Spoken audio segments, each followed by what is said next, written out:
Downers with a Downriver Mop. And I'm Gory Vincent from the Walled Lake Penny Saver. And we're the Dollar Show Critics. We go to the theaters where the only thing scary in Connecticut are the taxes.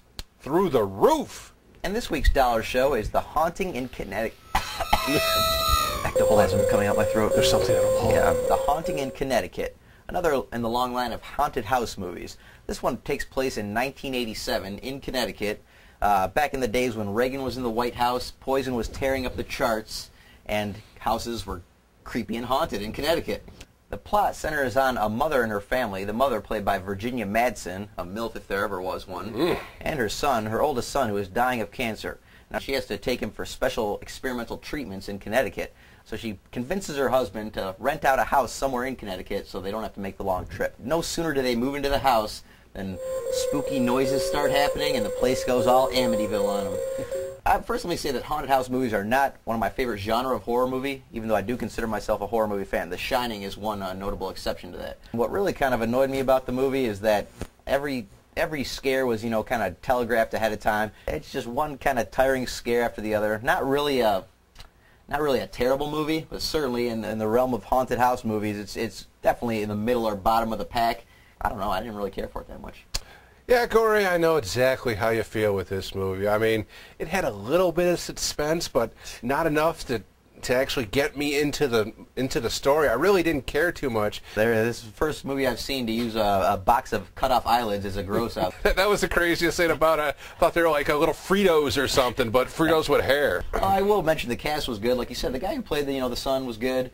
Virginia Madsen, I liked her. She was good. The guy who played the priest. The priest. Oh yeah, he's a good character actor. Elias Koteas, and he loved to hand out his business card to everybody. To everybody, yeah. But he was the bright spot of this movie, I thought. I mean, he had me believing that he was the priest with cancer, and he goes to meet this kid, and of course, whenever things go haywire at the house, which usually happens, they give the priest a call. And I still wonder if he got those cars made at Kinko's, I think he did. You get a discount if you get over like $3 grand. And the movie also features one of those dads, who used to be a violent drunk and is now sobered up, but then he goes back to violent drunk, kind of like in The Shining, and then back to caring dad again and back to violent drunk. Yeah, and of course he actually brings out his guitar in one of them, which I did not see. And it was the big surprise in the movie to me. That's true. You're in trouble in a horror movie when the genuine surprise is the dad plays guitar. You're like, oh, the dad plays guitar? Yeah, and not very well. Is it worth your dollar, Drew?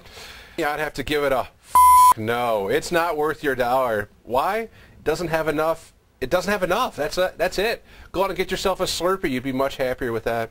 In these summer days, I can agree with that, Drew. I'm not going to be that harsh on it, but you're right. It's just not a very good movie. It had basically zero scares for me. I'm going to have to give this a not really. It's not really worth your dollar. Even though I did want to see this movie because the previews look good. So that would be one not really and one no for The Haunting in Connecticut. And for this week's video pick, I'm going to stay in the kind of haunted genre and go with 1982's Poltergeist, directed by Tobe somebody. Tobe Hooper. Tobe Hooper. And this movie stars Coach himself, Craig T. Nelson, as father of three, and of course him and his wife move into this house, and everything seems fine at first. I mean, they got a big, nice oak tree out, or whatever big tree it was on the side. Looks great on there, big backyard. And they awake one night to discover their daughter at the television screen just looking at static, and they have no idea why she's doing that. So they ask her why she is, and she points at the television and says, "They're here." And remember that oak tree that was in the front yard that actually comes to life and takes one of their kids too, but it leaves them alone after a while. Yeah, Coach has to come to the rescue on that one. So after Craig T. Nelson finds out what's going on in this house, he gets a whole bunch of psychics there to find out what the business is with these spirits and how to get rid of them, if at all they can do that. And one night while they're sleeping, they wake to their daughter being taken out through her closet by these poltergeists. I definitely have to say, you go out and rent Poltergeist if you want a good scare. I agree with you 100% on this one, Drew. It's one of the scariest PG-rated movies ever. I saw it when I was a kid. I was really afraid to go to sleep because of the tree in my front yard. This is a great example of how to make a good haunted house movie. I mean, you do care about the characters.